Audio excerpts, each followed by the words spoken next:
counting down to the opening of the Nasdaq Stock Exchange, remotely from Dublin, of all places. They're also counting down here to Ireland's formal exit from the IMF EU bailout programme they unwillingly joined 3 years ago.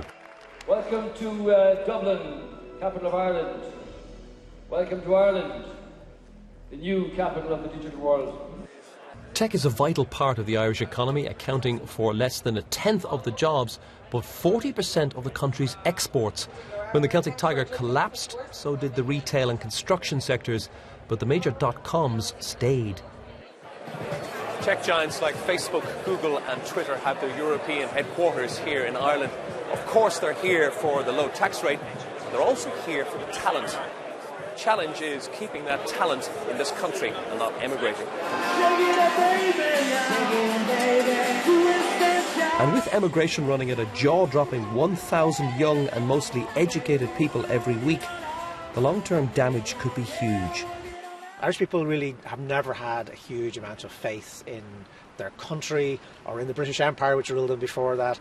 So how do you respond to hard times? You respond by going, by getting out of the place and by trying to survive on an individual basis. Though she'd like to, Mandy can't emigrate until her daughters have finished university. She's a senior theatre nurse but describes herself as working poor.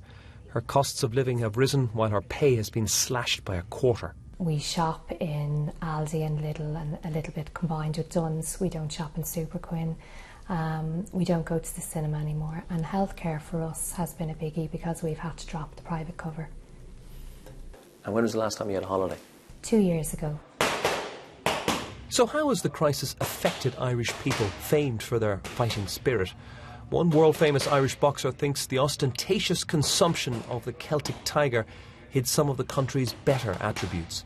My sister works in County Louth with the government down there, and she said in particular that there's a great sort of resurgence of community spirit, and a lot of people are volunteering again and helping older people and creating opportunities for older people to come and work with intergenerational stuff, and a lot more people helping out in charities. So it's very apparent that community, the cohesiveness within community is much better than it was, say, 4 or 5 years ago.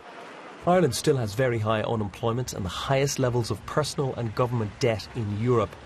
But there's a growing sense that the worst may now be over and that the 5-year-long depression is lifting. Joe Lynham, BBC News, Dublin.